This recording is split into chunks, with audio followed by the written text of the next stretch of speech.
Las noticias del día. Estamos de regreso después de ese editorial que hemos tenido que dedicar a la reacción de las víctimas de abusos sexuales del clero católico contra la elección del arzobispo de Oklahoma, de Monseñor Coakley, como presidente de la Conferencia Episcopal en Estados Unidos. Vamos a ver aquí que no nos coloquen el disco que nos colocan siempre de que Coakley ha sido elegido porque hay un sector liberal, rojo, en fin, lo que ustedes quieran, agenda globalista dentro del episcopado que lo ha colocado ahí. Porque Coakley precisamente es conservador y muy conservador. La cólera que se ha producido por parte de víctimas de abusos sexuales del clero católico está más que motivada, porque Coakley será, en términos dogmáticos, muy conservador. Pero al mismo tiempo, se da la circunstancia de que ha protegido durante años a distintos sacerdotes culpables de abusos sexuales y de violación. No solo es que los haya protegido, los ha protegido mucho tiempo. Es que además, siguiendo la práctica habitual de la Iglesia Católica, los cambiaba de una parroquia y se los llevaba a otra parroquia, donde seguían ejerciendo con el peligro más que obvio de mujeres, de niños, de menores, como aquellos que habían sido víctimas de los abusos anteriores. Y esta es una práctica habitual, que viene desde el Papa hasta abajo. Porque si hubo un gran protector de delincuentes y depredadores sexuales fue San Juan Pablo II, que incluso, en algunos casos, para que se salvaran de la acción de justicia cardenales, se los llevó al Vaticano, les asignó allí una parroquia y, por supuesto, a ver quién los sacaba de ahí. Por cierto, carga envenenada que acabó luego cayendo sobre el pobre Ratzinger, que se convirtió en papa sucesor de Juan Pablo II y que luego no pudo salir del Vaticano cuando dejó de ser papa porque había órdenes de busca y captura contra él dictadas por distintos jueces y claro, ¿cómo se iba a ir, como él pretendía y no pudo hacerlo, a pasar sus últimos días en un monasterio alemán con el riesgo de que un juez americano solicitara de la justicia germánica la extradición del Papa, del expapa Benedicto XVI. Y por lo tanto, pues ahí se vio el pobre encarcelado en una especie de arresto domiciliario sin poder salir del Vaticano. El problema que hay aquí, y este es el problema serio, no es el abuso sexual en sí, eso es terrible. Y eso se puede dar en el servicio de correos, en la Asociación de Fontaneros de Cuenca o en los Boy Scouts o en cualquier otro grupo. Es lamentable, es terrible y tiene que actuar la justicia. La gran diferencia, y esto es lo grave, y esto es lo que provoca la cólera de las víctimas, es que en el caso de la Iglesia Católica se ha cubierto y se ha defendido a delincuentes sexuales, a veces multireincidentes, como el padre Marcial Maciel, fundador de los Legionarios de Cristo, a veces mucho menos conocidos, pero se les ha defendido.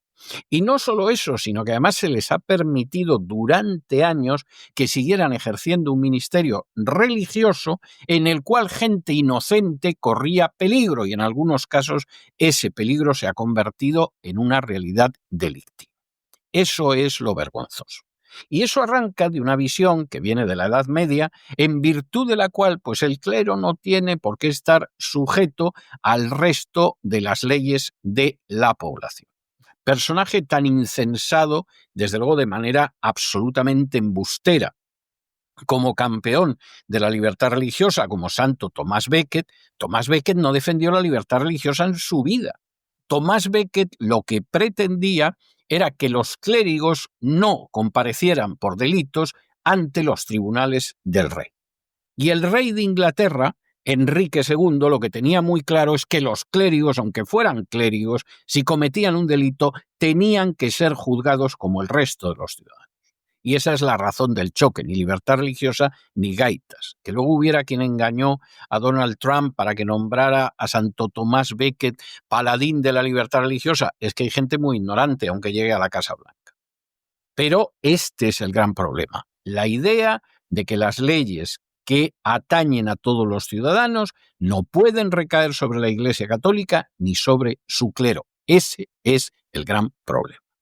Y seguramente esa es una de las claves por las que al final se ha elegido un arzobispo moralmente muy indigno, tenga la posición que tenga sobre el aborto, para ser el presidente de la Conferencia Episcopal de Estados Unidos, que es la más importante del mundo. Y es la más importante del mundo por muchas razones, entre otras porque es la que más contribuye económicamente a sostener al Estado Vaticano, a una distancia pero verdaderamente abismal. Que luego dentro de esa conferencia episcopal coexisten obispos, como es el caso de Oakley, que defiende a depredadores sexuales una y otra vez, y coexiste con otros obispos que, siguiendo las instrucciones del Papa Francisco, permiten que en sus parroquias se unan parejas homosexuales. Sí, pero es que así es ahora mismo la Iglesia Católica. No es algo propio de la Conferencia Episcopal Americana, no está más degenerada que otras conferencias episcopales, si acaso sigue la línea general universal, planetaria e internacional. Y este es un tema gravísimo, que por supuesto, dentro de lo que son los fieles católicos en Estados Unidos, pues ha provocado protestas. En España, ahora mismo, se enjuicia a un obispo por cuestiones relacionadas con abusos sexuales, por primera vez en la historia de España, y los medios conservadores, no voy a decir ya católicos, los católicos por supuesto ni mencionarlo, los conservadores ni decir una palabra.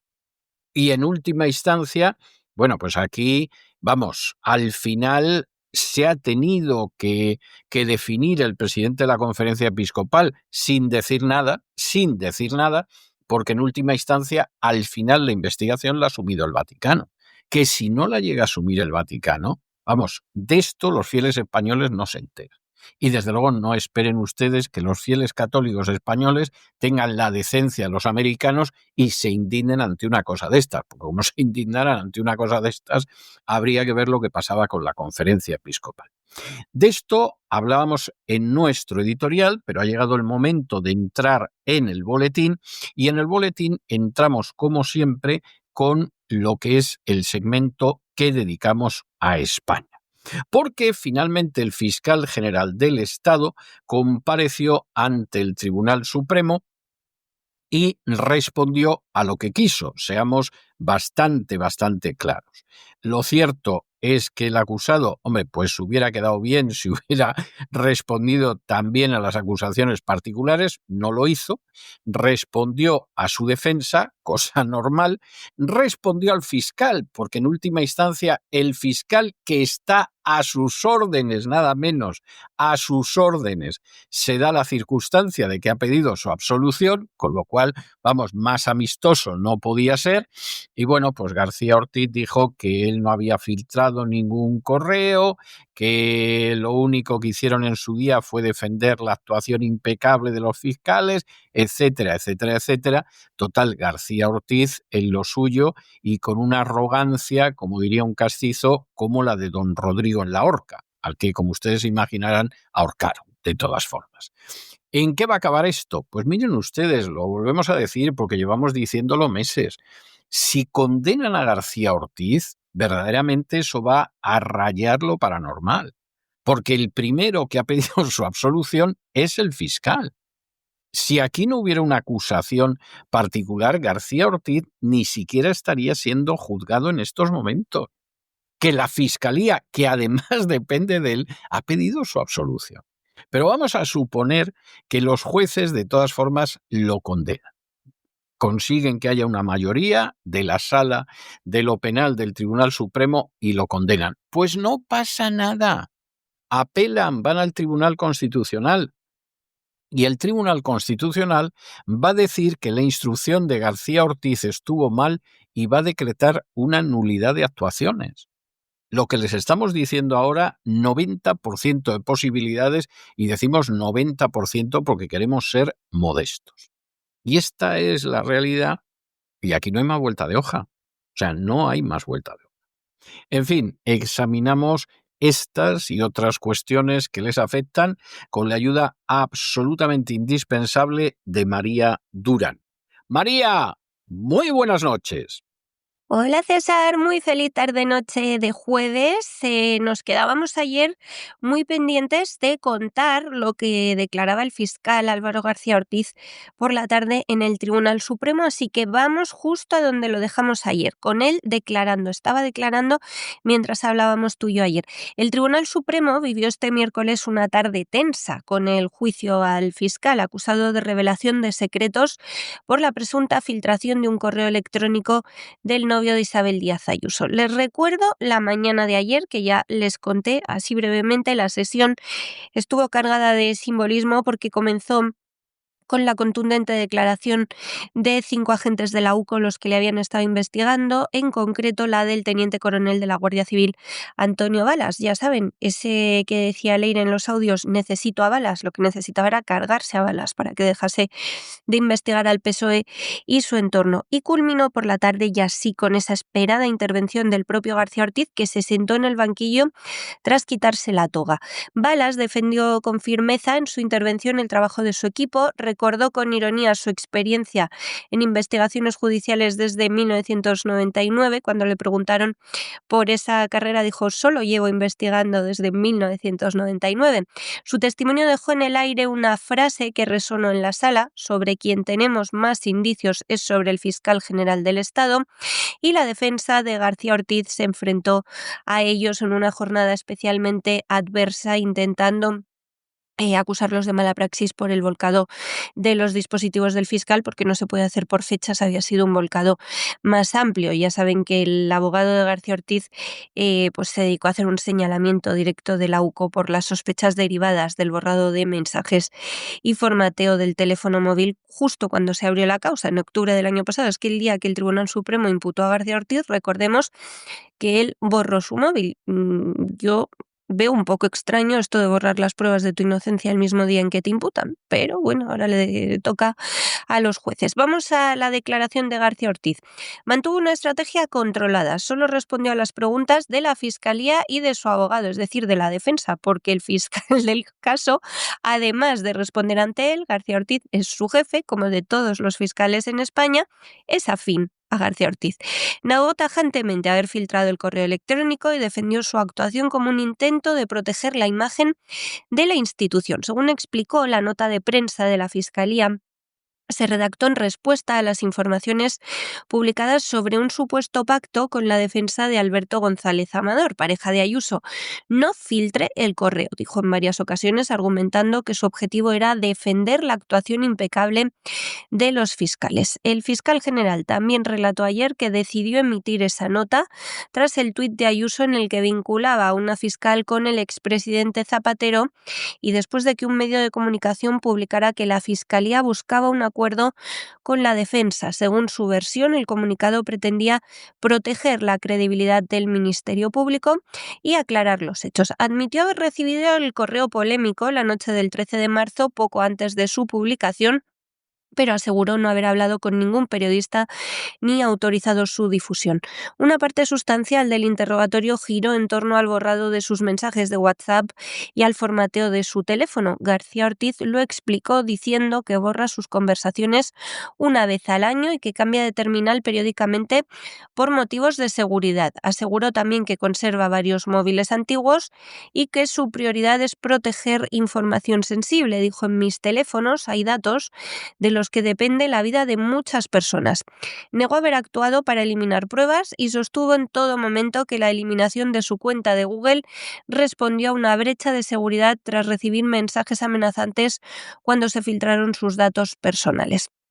Sobre el enfrentamiento con la fiscal superior de Madrid, con Almudena Lastra, el acusado reconoció que hubo discrepancias entre ellos por la publicación de la nota de prensa, aunque restó importancia al conflicto. Dijo que la nota no pretendía perjudicar a nadie, solo describir la labor de los fiscales. También insistió en que no actuó con animadversión hacia González Amador, defendiendo que su única intención fue proteger la independencia y la reputación de la Fiscalía. En cambio, sí dijo que a él le tienen manía los agentes de la UCO y la presidenta de la Comunidad de Madrid. En su alegato final, García Ortiz cerró su intervención con una frase que resume bien la que fue ayer su estrategia de defensa. Dijo que le había dicho una señora en las puertas del Supremo: la verdad no se filtra, la verdad se defiende. Con la verdad se pueden hacer las dos cosas, incluso negarla.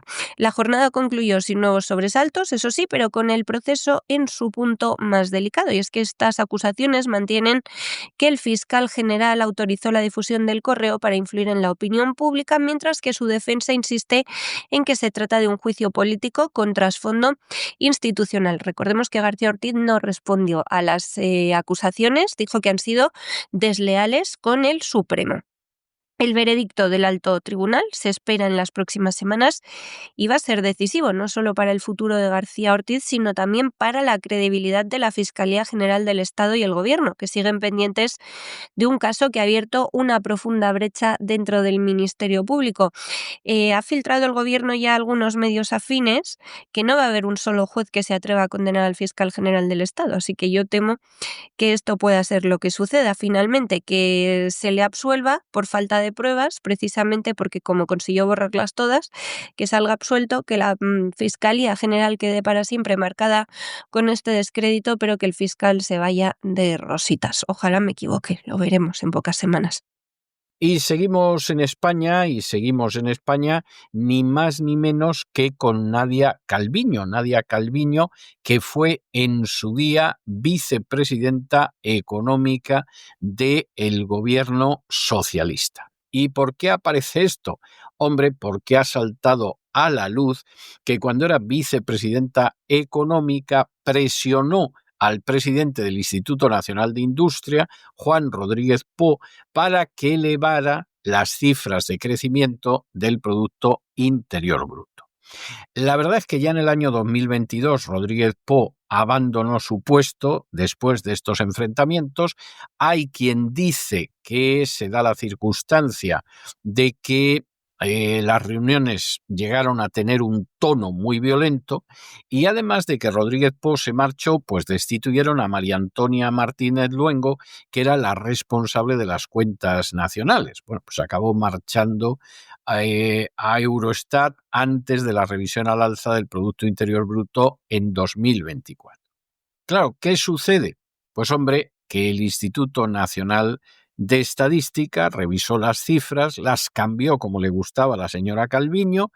De esa manera parecía que había una deuda pública menor y que el Producto Interior Bruto era mayor, y adelante con los faroles. Esto es algo verdaderamente tremendo, porque además la señora Calviño dice que en realidad le estaban haciendo un favor al Instituto Nacional de Estadística porque ellos tenían mejores cifras. Claro, uno dice, pero vamos a ver, si las cifras dependen del Instituto Nacional de Estadística, ¿cómo puede ser que la señora Calviño tuviera mejores cifras? ¿De dónde las había sacado? O sea, ¿de dónde las había sacado? Pues eso. Está claro que en el gobierno de Pedro Sánchez se sienten tan impunes que dentro o fuera de él hagan lo que hagan, incluso si hacen cosas que están prohibidas por la legislación europea, lo cuentan tan tranquilísimos. Durante su etapa como vicepresidenta económica del gobierno, la actual presidente del Banco Europeo de Inversiones, el BEI, Nadia Calviño, ejerció presiones directas sobre el Instituto Nacional de Estadística, el INE español, para que revisara al alza las cifras de crecimiento incremento del Producto Interior Bruto, según han confirmado fuentes que participaron en las tensas reuniones de esa época. Estas presiones fueron mucho más allá de lo que Calviño admite en su reciente libro 2000 días en el gobierno, sus memorias, que es de donde han salido todas estas revelaciones. Como digo, ella ayudaba a elevar los datos económicos del INE para España, aunque está prohibido. Pero ella misma en esas páginas reconoce haber ayudado al organismo a mejorar sus metodologías, omite, eso sí, los enfrentamientos personales y las solicitudes de destituciones dentro de esta institución. Según varios testigos de aquellas reuniones, Calviño mantuvo en esos meses duros encuentros con el entonces presidente del INE, que era Juan Rodríguez Poo, quien acabaría dejando el cargo en junio de 2002, oficialmente por motivos personales, extraoficialmente, y según cuentan ahora esas fuentes a varios medios españoles, por la presión de Calviño. En esas reuniones, la vicepresidente le reprochó que el organismo publicara datos de crecimiento más bajos de lo que el Ejecutivo consideraba real. O sea, en teoría, un instituto nacional que es independiente, o sea, es nacional, no sanchista, ni socialista, ni del gobierno, publicaba sus previsiones y el gobierno se quejaba porque decía que las tenía que hacer más altas. Fuentes cercanas a esos encuentros aseguran que el tono de las conversaciones fue muy violento e impropio de una relación institucional, en abierta vulneración de la independencia que el Reglamento Europeo exige a los institutos estadísticos nacionales. O sea, Calviño, que ahora preside el BEI, se atrevía a presionar al Instituto Nacional de Estadística Español y lo cuenta tan campante. Calviño además pidió la destitución de varios altos cargos, funcionarios del INE, que no le gustaban. Entre ellos estuvieron María Antonia Martínez Luengo, que entonces era directora de Cuentas Nacionales y responsable de elaborar esas cifras del PIB, a quien calificó de ser una inútil. Según Calviño, esta señora era una inútil, esta señora que tiene mejor carrera que ella. Luego Rodríguez Poo se negó a cesarla, pero Martínez Luengo dejó el organismo más tarde porque fue nombrada directora de Estadísticas Macroeconómicas en Eurostat en 2024, es decir, el INE de toda la Unión Europea. O sea, consiguió un ascenso justo antes de que se produjera la gran revisión al alza del Producto Interior Bruto español anunciada ese mismo año. O sea, una vez que Calviño se cargó a quienes le ponían pegas para dar datos falsos, se produjo la revisión al alza que ella quería. Esa revisión se publicó el 19 de septiembre de 2024 y elevó significativamente el crecimiento de la economía española entre 2021 y 2023. El entonces ministro de Economía, Carlos Cuerpo, ya se había ido Calviño, celebró que el nuevo cálculo aumentara el PIB nominal en más de 36.000 millones de euros y redujera la deuda pública al 105% del PIB, adelantando un año los objetivos fiscales. Calviño reivindicó este cambio como una prueba de que el INE había cometido graves errores de estimación durante su mandato, pese a que el propio instituto explicó que la revisión era una actualización técnica ordinaria similar a las realizadas por otros países europeos tras la pandemia. Las revelaciones del libro de Calviño y las nuevas informaciones sobre las presiones ejercidas han provocado una fuerte polémica política en España, aunque tan solo Vox ha exigido su dimisión como presidenta del BEI, acusándola de manipular datos oficiales para beneficiar al gobierno y de violar el Código Europeo de Buenas Prácticas Estadísticas, que garantiza, en principio, ya vemos que no, la independencia de los organismos nacionales. El partido de Santiago Abascal ha registrado una pregunta formal ante la Comisión Europea para que se investigue si se produjo una injerencia política y, en caso afirmativo, insta al BEI a cesar a Calviño por falta grave. En su defensa, Calviño sostiene en su libro que su ministerio solo prestó apoyo técnico al INE para mejorar sus métodos y adaptarlos a la economía digital. Bueno, sus métodos fueron amenazarles y cesar a los cargos que no daban los datos que ella quería. Fuentes internas del INE afirman además que las presiones fueron constantes y personales y que la vicepresidente incluso pidió cambios en los equipos técnicos responsables de las estadísticas. A día de hoy, silencio en el gobierno, no ha emitido ningún comunicado oficial sobre el asunto. Eurostat y el propio BEI mantienen también silencio, pero el caso ha puesto bajo la lupa el papel de Calviño al frente de un organismo europeo que gestiona miles de millones de euros en proyectos financiados con fondos comunitarios y que, según ella misma, se salta la ley cuando le conviene para que parezca que su gestión ha sido mejor de lo que es. Así que si esto hacía con el INE español, ¿qué no será capaz de hacer con el BEI europeo? Y de España nos vamos a Hispanoamérica porque en estos momentos hay anunciada para el viernes, para mañana, Dios mediante, una huelga general en Perú para protestar contra José Gerí, que es el presidente de hace 4 días del Perú. Aquí se han lanzado una serie de regiones como Cusco, como Puno, como Arequipa y Lambayeque, que dicen que van a participar en estas marchas y concentraciones, donde fundamentalmente la manifestación principal tendría que tener lugar a las 5:30 de la tarde en la Plaza 2 de Mayo, y donde además se supone que efectivamente, bueno, pues esto va a ser un movimiento masivo del que la cara visible son los estudiantes. Claro, la pregunta que aquí se plantea es, ¿hay razones para manifestarse en estos momentos en el Perú? Sobran. O sea, no vamos a entrar en más comentarios. Sobran. Las razones que hay ahora mismo en Perú para manifestarse son más que abundantes. Desde una inseguridad en los transportes verdaderamente pavorosa y que hace pensar en un Estado fallido, al saqueo de las riquezas nacionales gracias a la traición de no pocos peruanos, pasando por una corrupción del aparato administrativo notable y por un distanciamiento de buena parte de los políticos peruanos hacia la pobre gente del Perú que es auténticamente escandaloso. Las razones sobran. Ahora bien, ¿quién está dirigiendo estas protestas? Porque el actual presidente del gobierno, el actual presidente nacional, a fin de cuentas, hace 4 días que ocupó el asiento de la señora Boluarte. Es decir, este no ha tenido capacidad, ni tiempo, ni manera de provocar una situación que provoque este tipo de reacciones. Salvo que efectivamente estemos pensando en las próximas elecciones presidenciales en Perú y ya estemos calentando el ambiente para ver hacia dónde vamos. Y ahí, efectivamente, es para pensárselo y para pensárselo muy seriamente, porque el Perú es un país sometido a la agenda globalista desde hace ya varios mandatos presidenciales. Y cuando se ha dado la circunstancia de que en algún caso algún presidente ha pretendido echar el freno, como fue el caso de Castillo, lo engañamos como a un chino y finalmente lo destituimos y seguimos adelante con nuestra política globalista. No tiene un panorama fácil el Perú por delante. Y no nos engañemos, aquí hay que ver quién está detrás de aquellos que se salen a manifestar y quién mueve los hilos de las marionetas.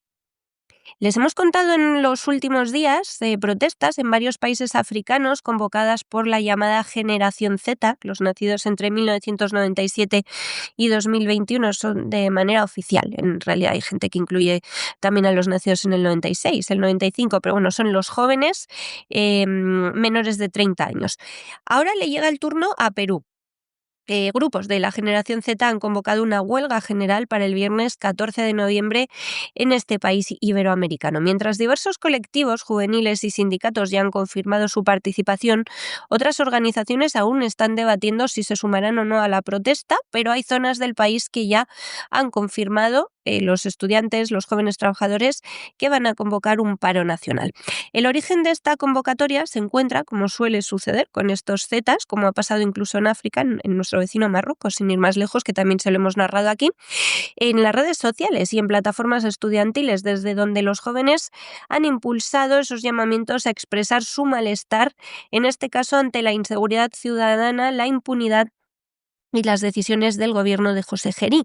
En regiones como Cusco, Puno, Arequipa y Lambayeque ya se han organizado concentraciones y marchas pacíficas lideradas principalmente por universitarios, a las que se han unido sindicatos de trabajadores y asociaciones civiles. En cambio, por ejemplo, en La Libertad y Loreto han descartado unirse de manera oficial, más por temas técnicos de infraestructura, mientras que en Piura se está evaluando su posible participación.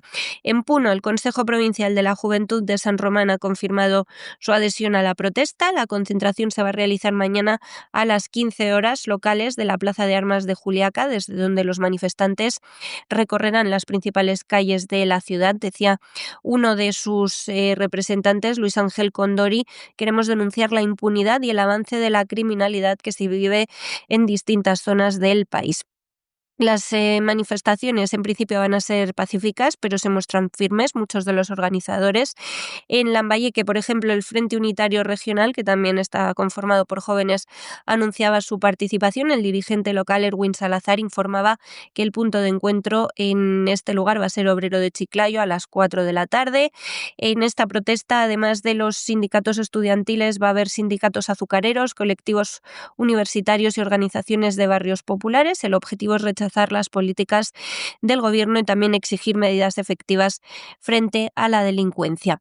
En Arequipa, los representantes de la generación Z han ratificado su presencia tras un acto público en el que estuvieron figuras como Pedro Franque, que es un político izquierdista, historiador, fue ministro de Economía con Pedro Castillo, y estuvo también Tito Catacora, que es cineasta. En ese encuentro se pidió a la ciudad que mantenga la presión social ante la indiferencia de las autoridades. Y es que en muchos países de Iberoamérica, y no es la excepción Ecuador, las personas están viviendo verdaderos dramas provocados por la delincuencia, por el aumento de la criminalidad.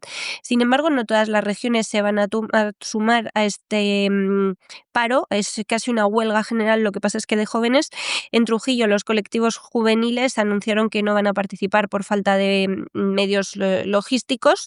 Dijeron que en la primera marcha que ya convocaron no hubo mucha asistencia y que esta vez ni siquiera podrán movilizarse. En Loreto, el Comité del Agua también ha decidido mantenerse al margen porque quieren organizar una manifestación propia el 19 de noviembre para denunciar la minería ilegal en la cuenca del río Nanay. Saben que también en este país hay muchas presiones de los mineros precisamente por los crímenes que se cometen contra las explotaciones legales e ilegales. En Piura, la situación sigue en discusión. En redes sociales ya hay un cartel que convoca a una concentración a las 4 en la Plazuela Merino, pero las organizaciones locales no se han pronunciado. Esta marcha nacional del 14 de noviembre va a tener su punto central en Lima, en la capital, con una concentración prevista a las 5:30 de la tarde en la Plaza 2 de Mayo. Los organizadores dicen que es una movilización ciudadana, sin ideologías, que solo quiere denunciar la impunidad, la violencia que vive el país y la falta de seguridad que afecta a la población. Los participantes están previsto que lleguen desde diferentes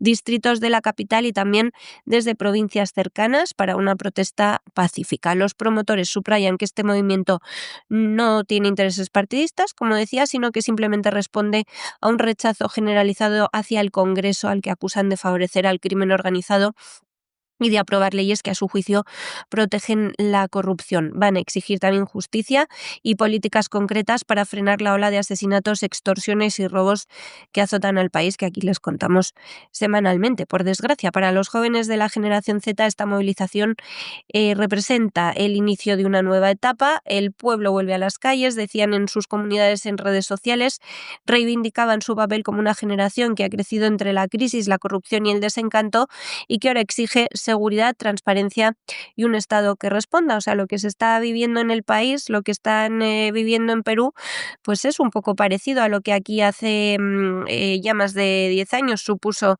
el 15M, ¿no? Esos jóvenes que se levantaron incluso contra un gobierno de izquierdas para pedir derechos. Lo que pasa es que luego aquello degeneró en lo que degeneró, que fue Podemos. Pero bueno, esperemos que a ellos les salga mejor, claro que sí. Y nos vamos del Perú a Chile. Nos vamos a Chile, donde se produce el gran enfrentamiento electoral entre Janet Jara, a la izquierda, y José Antonio Kast, a la derecha. Algunos dirían a la ultraderecha, a la derecha. Hay algunos temas dentro de esta campaña que son esenciales, como es, por ejemplo, la lucha por la seguridad, la lucha contra la delincuencia y el control de la inmigración ilegal, que en estos momentos supera holgadamente las 300.000 personas en un país con tan pocos habitantes como es el caso de Chile. En el caso de Jara, Jara, que ha sido ministra de Boric y que en estos momentos capitanía una coalición de 9 partidos de izquierdas, pues aquí sigue insistiendo en que va a haber una estabilidad económica, sin retrocesos sociales y, por supuesto, manteniendo el panorama general que supuestamente es óptimo. Luego está por ver lo que piensan los chilenos. En el caso de Kast, no, Kast aquí ha dicho que va a formar un gobierno de emergencia y que además lo que pretende es restaurar el orden y endurecer la política contra la inmigración ilegal. Y la verdad es que las encuestas lo que señalan ahora es que para cuando tengamos elecciones el 16 de noviembre, Dios mediante, ninguno de los dos candidatos va a alcanzar una mayoría absoluta y seguramente hacia lo que se va a ir va a ser hacia una segunda vuelta que tendría lugar el 14 de diciembre. Y vamos a estar muy pendientes este fin de semana de las elecciones presidenciales del domingo 16 de noviembre. En Chile se presentan como una disputa polarizada entre dos figuras con visiones opuestas de país. Por un lado, la izquierdista Janet Jara y por otro lado, el derechista José Antonio Kast, quienes han cerrado anoche sus campañas en Santiago con mensajes centrados en la seguridad y, sobre todo, como pasa en los cierres de campaña entre los principales favoritos, fuerte ataques cruzados. El aumento de la criminalidad también se ha convertido en un problema en Chile, aunque está todavía muy lejos este país de las cifras de asesinatos, robos y secuestros de otros vecinos iberoamericanos, pero esta inseguridad se ha convertido en el eje principal de la campaña, a pesar de que, como les digo, Chile aún es uno de los países más seguros de América Latina, pero bajo el mandato de Boric la delincuencia ha aumentado. Ambos candidatos han hecho de la lucha contra esa delincuencia y la inmigración irregular su principal bandera en un contexto en el que el país alberga ahora mismo a más de 330.000 inmigrantes indocumentados, la mayoría de ellos venezolanos. En el barrio popular de Maipú, la candidata Jara, de 51 años, exministra del gobierno de Gabriel Boric y militante del Partido Comunista, reunía a miles de sus simpatizantes bajo el lema «Recuperar la tranquilidad sin retroceder en derechos». Ella encabeza una coalición de 9 partidos de izquierda. La candidata apelaba a las familias trabajadoras y prometía seguridad y estabilidad económica para llegar tranquilos a fin de mes. En su discurso marcaba distancias con el actual presidente, afirma que ella representa un proyecto de futuro frente a un adversario que se alimenta del miedo y la desesperanza. Estuvo acompañada la comunista de su hijo de 19 años y cerró su mitin vestida de morado, un color que asocian las feministas a sus luchas. Sus simpatizantes corearon consignas contra la ultraderecha retrógrada, es lo que gritaron, mientras en las encuestas esta candidata sigue liderando la intención de voto, aunque sin un margen suficiente para imponerse en la primera vuelta. Parece que es lo mismo que va a pasar en el otro extremo del tablero político, donde José Antonio Kast, de 59 años y líder del Partido Republicano, tampoco parece que pueda ganar en primera vuelta. Eso sí, en su cierre de campaña llenó el Movistar Arena con unas 10.000 personas. Dijo en su discurso de cierre: «Queremos un Chile donde el delincuente tenga miedo y el ciudadano camine libre», es lo que decía este abogado, insistiendo en que su prioridad, si es presidente, va a ser restablecer el orden mediante un gobierno de emergencia para combatir la inseguridad y endurecer el control migratorio. Kast se presenta a sí mismo como defensor de la libertad y la autoridad. Ha acusado a Jara de ser la heredera de un gobierno fracasado, en alusión al de Boric, y ha prometido mano dura frente a lo que ha calificado como años de permisividad y caos. Entre sus seguidores, muchos mensajes de respaldo a su discurso de autoridad. «Nunca habíamos visto tanta inseguridad», decía, «necesitamos que alguien ponga orden». Los analistas coinciden en que las elecciones del domingo solo van a ser la primera parte de esa segunda vuelta. Como les decía, que en caso de ser necesaria se celebrará el 14 de diciembre. Todo indica que sí, ya que ninguno de los aspirantes parece, según las últimas encuestas, que pueda lograr superar el 50% de los votos en la primera ronda.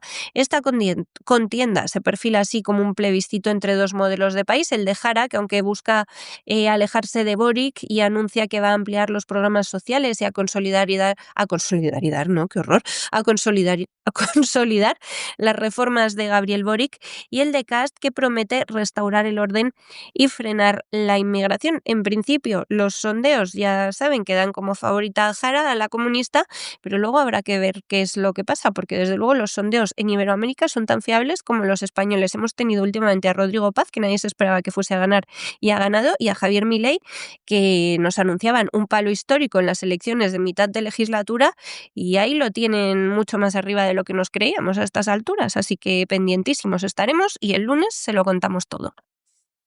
Y nos vamos de Hispanoamérica a la información internacional y concretamente a la Casa Blanca, porque el presidente Trump ha firmado al final la ley para volver a abrir el gobierno federal tras 6 semanas de cierre.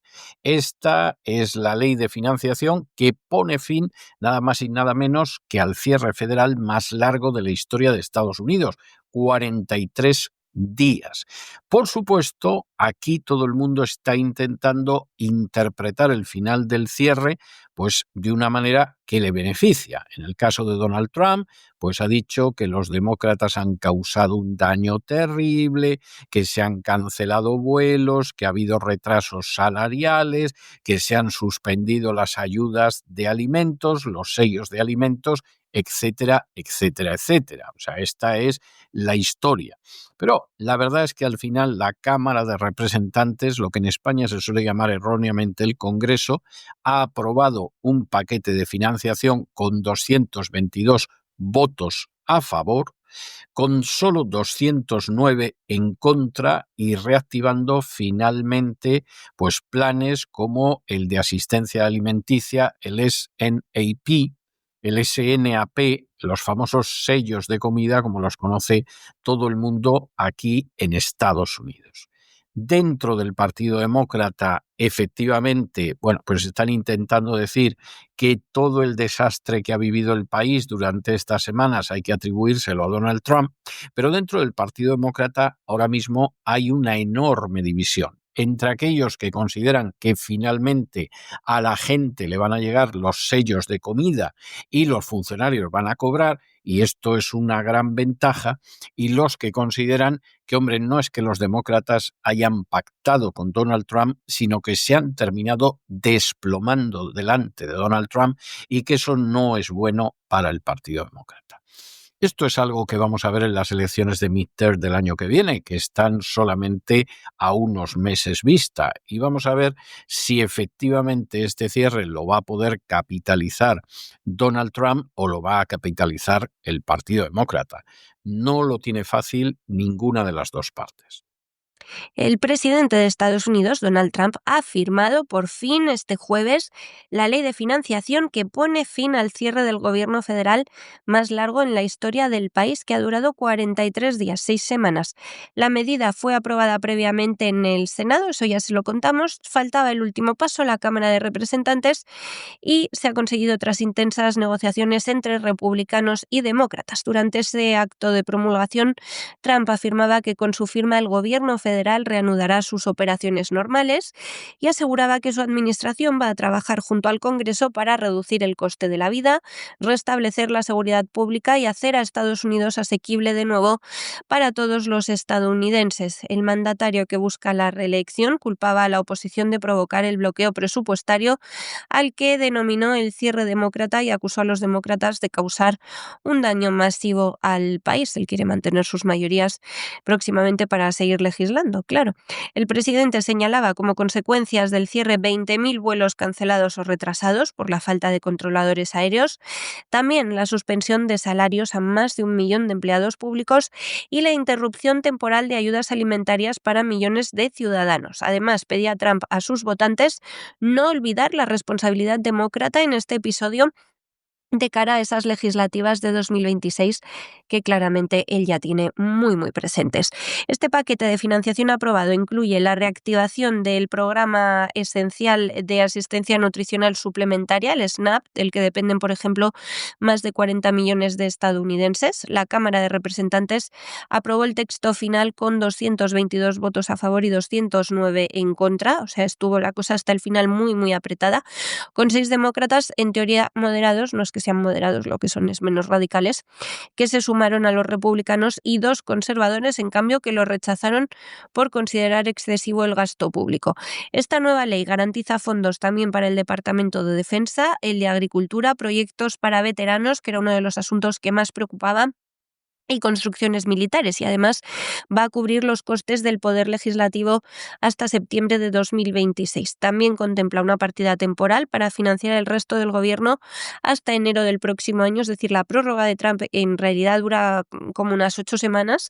Tienen que seguir negociando, pero va a permitir esa reincorporación de más de 4.000 funcionarios que Trump había despedido durante el cierre y que a priori él no pensaba recuperar. Esta sí que ha sido una de las exigencias de los demócratas. Todo este proceso legislativo, ya saben, ha sido muy polémico porque varios congresistas republicanos se opusieron a una cláusula incluida por el Senado que autorizaba a los legisladores a demandar al gobierno si sus registros telefónicos fueron incautados durante la investigación del asalto al Capitolio del 6 de enero de 2021. Para evitar un nuevo bloqueo, el presidente de la Cámara Baja, Mike Johnson, prometió tramitar una ley aparte la próxima semana para revocar esa disposición. Veremos también cómo queda la cosa. El cierre del gobierno comenzó el 1 de octubre, aquí se lo contamos ese día, tras el bloqueo de un proyecto presupuestario provisional. Los demócratas exigían a los republicanos incluir una prórroga de los subsidios federales de seguros médicos, algo que los republicanos rechazaban. Finalmente, un grupo de senadores centristas de ambos partidos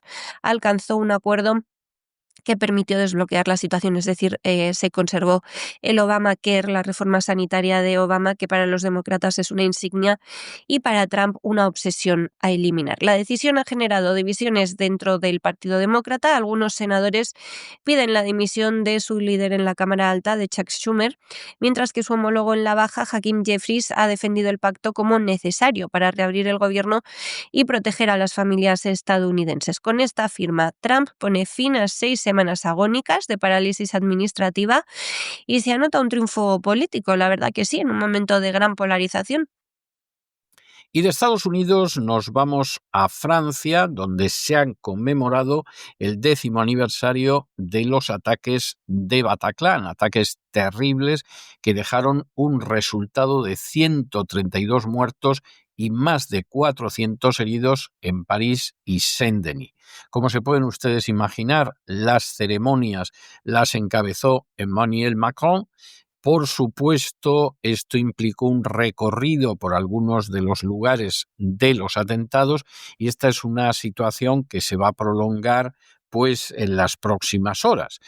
Hay que decir que la situación de los atentados de Bataclan no está nada claro. Solo quedó un superviviente de los atentados, Salah Abdeslam, que está condenado a cadena perpetua y que ha dicho que estaría encantado de participar en una situación de justicia restaurativa con las víctimas. Claro, de la justicia restaurativa es un término que tiene trampa, porque la justicia restaurativa es algo que se inventó en Sudáfrica cuando se desmontó el régimen de apartheid, en virtud del cual no se iba a condenar a nadie que, por ejemplo, hubiera torturado o que hubiera cometido atentados terroristas, a condición de que contaran lo que habían hecho y manifestaran arrepentimiento. Y entonces, pues ahí podía aparecer alguien del partido de Mandela que había asesinado a alguien en un atentado terrorista, decir que había tenido esa participación y a cambio de eso no se investigaba y no se penaba. Pero también podía aparecer un torturador del sistema de apartheid que había torturado durante años, sobre todo a negros, contar lo que había sucedido, contar que en algún caso se le fue la mano en la tortura y acabó matando a algún detenido, pero a cambio de esa confesión no se le juzgaba ni se le condenaba, y eso se llamó justicia restaurativa o restauradora, es decir, un tipo de justicia que se suponía que se hacía justicia porque se sabía la verdad, pero como lo que pretendía era restaurar a la sociedad, no se castigaba al culpable. Esto es muy discutible y hay que decirles que los intentos que ha habido de aplicarlo en otros países, pues al final han quedado en el aire porque evidentemente, sobre todo las víctimas, no se sienten entusiasmadas con que aparezca una persona, diga yo, sí, yo lo hice y a continuación se vaya de rositas. Pero es comprensible que alguien al que han condenado a cadena perpetua diga que él está dispuesto a asumir un procedimiento de justicia restaurativa y a salir de la cárcel cuanto antes. Con todo y con esto, no vayan ustedes a creer que está nada claro qué hubo después de los atentados de Bataclan. Que efectivamente aquí se produjeron unos atentados, que murieron pobres infelices a los que le pilló en un número superior a un centenar y que hubo más de 400 heridos, eso no admite discusión. Que esto se aprovechó para cercenar más las libertades dentro de Francia y para tensionar cada vez más a una sociedad, eso tampoco admite duda. Pero ¿quién estaba detrás de esto más allá del único superviviente, el que pide ahora justicia restaurativa? ¿Y qué buscaba? Pues eso, crean ustedes que no está tan claro, ni mucho menos a una década de distancia de los crímenes. Y hoy, César, queremos despedirnos con un recuerdo especial a los asesinados hace justo 10 años por la barbarie islamista. Francia conmemora este 13 de noviembre el 10º aniversario de los atentados más sangrientos de su historia reciente, esos ataques de 2015 que dejaron 132 muertos y más de 400 heridos en París y Saint-Denis. El país recuerda aquella noche de terror como un punto de inflexión en su historia contemporánea. Muchos franceses se cayeron del guindo aquella noche, fueron conscientes de lo que habían hecho, abriendo sus fronteras sin frenos y sin cuidado a islamistas como los que llevaron a cabo esta matanza. El presidente Emmanuel Macron, en horas bajas, la verdad, ha encabezado este año los actos oficiales en memoria de las víctimas. Lo ha hecho en una jornada casi concebida en su totalidad como un funeral de Estado. El recorrido comenzaba en el Estadio de Francia, donde murieron las primeras víctimas cuando 3 terroristas suicidas detonaron sus explosivos durante un partido amistoso entre Francia y Alemania. Recordarán, yo me acuerdo muy bien de aquella noche, estaba llegando a Roma a conocerla. Aquel ataque marcó el inicio de una cadena de atentados coordinados que golpearon el corazón de la capital. Tras su discurso en Saint-Denis, Macron se desplazaba a los distritos 10 y 11 de París, que fueron los escenarios de los tiroteos en las terrazas de los bares y los restaurantes, en concreto en Le Carillon, Le Petit Cambodge, Le Bombier, Comptoir Voltaire y La Belle Équipe. En cada lugar se guardó un minuto de silencio y se depositaron coronas de flores. Solo en uno de ellos, en Comptoir Voltaire, donde murió uno de los atacantes, no hubo víctimas civiles. En todas las demás terrazas murieron personas inocentes. El acto más emotivo, eso sí, tuvo lugar frente a la sala de conciertos Bataclan, en la que yo he estado también hace años, pero de la que ahora creo que todos tenemos esa imagen terrorífica del centro de la pista bañado de sangre, con los cadáveres difuminados, pero el baño de sangre era indisimulable. Siempre recordaremos cada vez que oigamos la palabra Bataclan esa imagen terrorífica. Allí fueron asesinados 92 inocentes mientras asistían a un concierto del grupo estadounidense Eagles of Death Metal. Fue el ataque más mortífero de aquella noche y se convirtió desde entonces en símbolo del horror islamista. La jornada concluía en el Jardín de la Memoria del 13 de noviembre, que está frente al Ayuntamiento de París. Allí Macron, la alcaldesa Anne Hidalgo y los presidentes de las asociaciones de víctimas, Philippe Duperron y Arthur Denové, el primero que perdió a su hijo en Bataclan, precisamente asesinado, y el segundo que sobrevivió él mismo al ataque, pronunciaron discursos en recuerdo de los fallecidos. Este nuevo espacio conmemorativo, que ya se ha abierto al público, está formado por bloques de granito con los nombres de las víctimas grabados, dispuestos sobre un mapa de las calles donde ocurrieron los atentados. Este evento de homenaje ha sido diseñado por Thierry Rebull y Thomas Joly, que son este último responsable también de la ceremonia inaugural de los Juegos Olímpicos de París de 2024, que verdaderamente muy bonita no fue. El homenaje concluía con un requiem compuesto por Victor Lemas en una atmósfera muy solemne, con muchísimas medidas de seguridad. Estaba reforzada toda la ciudad de París ante la persistencia de la amenaza terrorista. El Palacio del Elíseo, por su parte, ha afirmado que esta conmemoración reafirma el compromiso inquebrantable de Francia en la lucha contra el terrorismo, y esta fecha llega además marcada por nuevos arrestos en relación con supuestos proyectos de atentado, uno de ellos vinculado a la exnovia de Salah Abdeslam, el único superviviente del comando terrorista del 13N, que está cumpliendo en Francia cadena perpetua. Abdeslam formaba parte del grupo que atacó el Estadio de Francia, no llegó a detonar su cinturón explosivo, era un cobarde, entonces no se atrevió a suicidarse como se hicieron sus compañeros, huyó a Bruselas, donde fue detenido meses después porque, no se lo pierdan, la policía de Bruselas no podía entrar en los domicilios, aunque le tenía situado más allá de 1 hora de la noche para no despertar a los vecinos. La ley belga es así, entonces tardaron muchísimo en detenerlo. Ahora, según su defensa, Salah Abdeslam desea iniciar un proceso de justicia restaurativa, dice, para contactar con las víctimas, una iniciativa inédita en estos casos de terrorismo en Francia. Capaces son de concedérsela. 10 años después de Bataclan y de lo que ocurrió en las terrazas y el Estadio de Francia, el recuerdo de esa matanza sigue vivo. Las ceremonias de este aniversario son más que una mirada al pasado, un recordatorio del precio de la libertad y de la necesidad de preservar la seguridad frente al extremismo de aquella noche que quebró a una nación. Sobre todo son un recordatorio de lo que pasa cuando no se combate el crimen, cuando no se combate la inmigración descontrolada, cuando no controlas a tus enemigos, incluso les das vía libre y recursos para que puedan atacarte en tu corazón financiero, nacional, en tu capital. Y hasta aquí hemos llegado con nuestro boletín de hoy. María, muchas gracias, muy buenas noches y hasta mañana, Dios mediante. Y es todo por hoy, César. Volveremos mañana para terminar juntos la semana. Pendientes, como digo, de esas novedades sobre el fiscal que ya ha declarado. Nos quedamos pendientes y pendientes también de lo que sigamos conociendo del Leire 10, que no hay día que nos salga un audio. Mañana recopilamos información. Un besito, hasta entonces. Y ustedes no se nos vayan, porque ya se recorta sobre la línea del horizonte la silueta gallarda de don Lorenzo Ramírez, que le va a dar el niquelado cotidiano a la situación económica mundial. Y después tendremos que enviar con toda la justicia del mundo y de manera inapelable a alguien que se lo merece al punto. Pero eso sí, acabaremos el programa más relajados porque hoy es jueves y nos tomaremos un respiro de cultura en la biblioteca de doña Sagrario Fernández Prieto. De manera que no se vayan, que regresamos enseguida.